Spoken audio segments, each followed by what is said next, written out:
નમસ્કાર દર્શક મિત્રો, ખબર ગુજરાત ન્યૂઝ ચેનલમાં તમારું સ્વાગત છે। આજના તાજા અને મુખ્ય સમાચાર જાણીએ તે પહેલા ચેનલને સબસ્ક્રાઇબ કરી લેજો।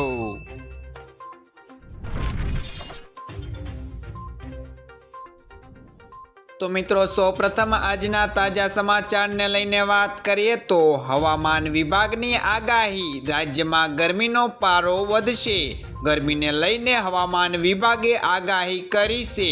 હવામાન વિભાગની આગાહી મુજબ માર્ચ મહિનામાં તાપમાનનો પારો 40 ડિગ્રીને પાર જાય તેવી શક્યતાઓ દર્શાવી છે। આગામી 7 દિવસોમાં રાજ્યનું હવામાન શુષ્ક અને ડ્રાય રહે તેવી આગાહી કરાઈ છે। ગઈકાલે પણ અમદાવાદ શહેરમાં 34 ડિગ્રી તાપમાન નોંધાયું હતું। દેશ બદલાયો પણ કોંગ્રેસનો દૃષ્ટિકોણ ન બદલાયો। દ્વારકા એક્સપ્રેસ વેના ઉદ્ઘાટન પ્રસંગે પીએમ મોદીએ કહ્યું કે અમારી સરકારમાં દેશ ઝડપી વિકાસ કરી રહ્યો છે। કોંગ્રેસ આ વિકાસને પચાવી શકતી નથી। કોંગ્રેસમાં વિકાસના મુદ્દે ચર્ચા કરવાની શક્તિ બાકી નથી, તેથી તે માત્ર નકારાત્મક વાતો કરે છે। છેલ્લા 10 વર્ષમાં દેશ ઘણો બદલાઈ ગયો છે, પરંતુ કોંગ્રેસ અને તેના સહયોગી એનડીઆઈના ગઠબંધનના લોકોનો દેશને જોવાનો દૃષ્ટિકોણ બદલાયો નથી। રાજ્યમાં 6.65 લાખ રેશન કાર્ડ બ્લોક કરાયા। રાજ્યમાં એનએફએસએ અંતર્ગત નોંધાયેલા 72 લાખ રેશન કાર્ડ પૈકી 6.65 લાખ રેશન કાર્ડ શંકાના આધારે બ્લોક કરાયા છે। બ્લોક કરાયેલા કાર્ડમાં કેટલાક મૃતકોના નામ ચાલતા હતા, તે કેટલાક પાંચમી હોવાની શંકા પણ હતી। આ તમામ રેશન કાર્ડ ધારકોએ ફરી વખત ઈ-કેવાયસી કર્યા બાદ જ સરકારની મફત અનાજ યોજનાનો લાભ લઈ શકશે। આ પહેલા પણ રેશન કાર્ડને લઈને અનેક વખત ફરિયાદો સામે આવી છે। ગેલ ગેસે ઘણા શહેરોમાં ઘટાડ્યા સીએનજીના ભાવ। ગેલ ઇન્ડિયા અને તેમની પેટા કંપની ગેલ ગેસે દેશના ઘણા શહેરોમાં સીએનજીના ભાવમાં ₹2.50નો ઘટાડો કર્યો છે। કંપનીના આ નિર્ણય બાદ હવે સીએનજીનો નવો ભાવ વારાણસીમાં ₹81.17 કિલો, જ્યારે પટનામાં ₹84.54, રાંચીમાં ₹87.15, જમશેદપુરમાં 87.08, પુનેશ્વરમાં 87.24 અને કટકમાં 87.70 કિલો થઈ ગયો છે। ગેલ ગેસના સીઈઓ ગૌતમ ચક્રવર્તીએ જણાવ્યું છે કે આ ભાવ ઘટાડો તાત્કાલિક ધોરણે અમલમાં આવ્યો છે। નવી હુન્ડઈ ક્રેટા આજે લોન્ચ થશે। હુન્ડઈ કંપની આજે ભારતમાં પોતાની નવી XUV Creta NI11 car launch કરશે।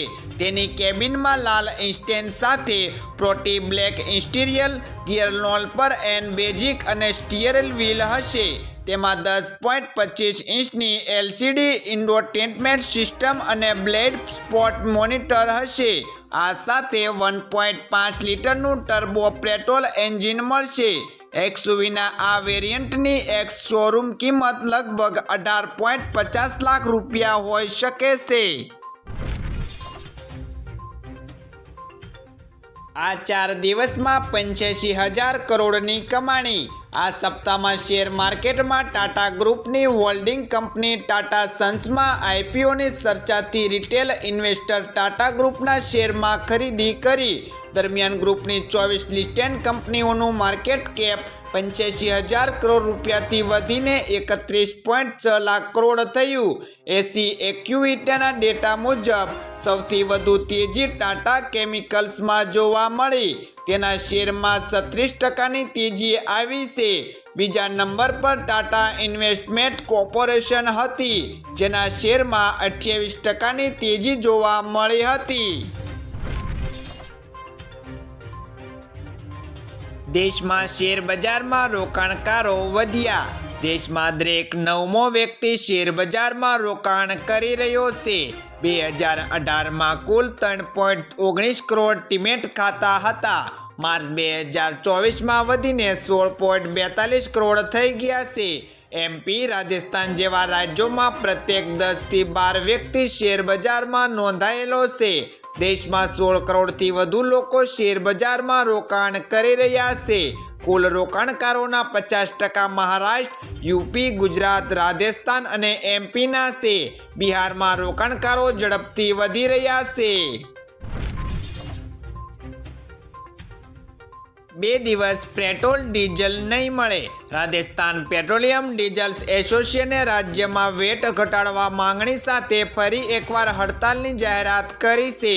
એસોસિએશને 2 દિવસ હડતાલ પર જવાનો નિર્ણય કર્યો છે, જેના કારણે રાજ્યભરમાં તમામ પેટ્રોલ પંપ 11મી થી 12મી માર્ચ સુધી 2 દિવસ બંધ રહેશે. આ સમયગાળા દરમિયાન પેટ્રોલ અને ડીઝલ ઉપલબ્ધ રહેશે નહીં. આ હડતાલના એલાન બાદ આજે રાજ્યના તમામ પેટ્રોલ પંપ પર પેટ્રોલ અને ડીઝલ ભરવા માટે વાહનોની લાંબી લાઈનો લાગી હતી. સોનાનું ઓલ ટાઈમ હાઈ પર. સોનાની કિંમત આજે સર્વકાલીન ઊંચાઈ પર પહોંચી ગઈ છે. 24 કેરેટ સોનું આજે 780 રૂપિયા મોંઘું થઈને 65,735 રૂપિયા પ્રતિ 10 ગ્રામ પર પહોંચી ગયું છે. 22 કેરેટ સોનાની કિંમત 60,122 રૂપિયા અને 18 કેરેટ સોનાની કિંમત 49,226 રૂપિયા પ્રતિ 10 ગ્રામ પર પહોંચી ગયું છે.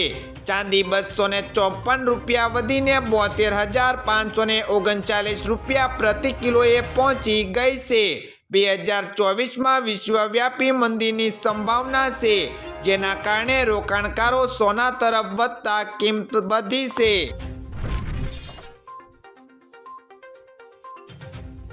તો મિત્રો, આ હતા આજના સવારના મુખ્ય સમાચાર. આવા અગત્યના સમાચાર જાણવા માટે તમે અમારી ચેનલમાં બન્યા રહો. આભાર.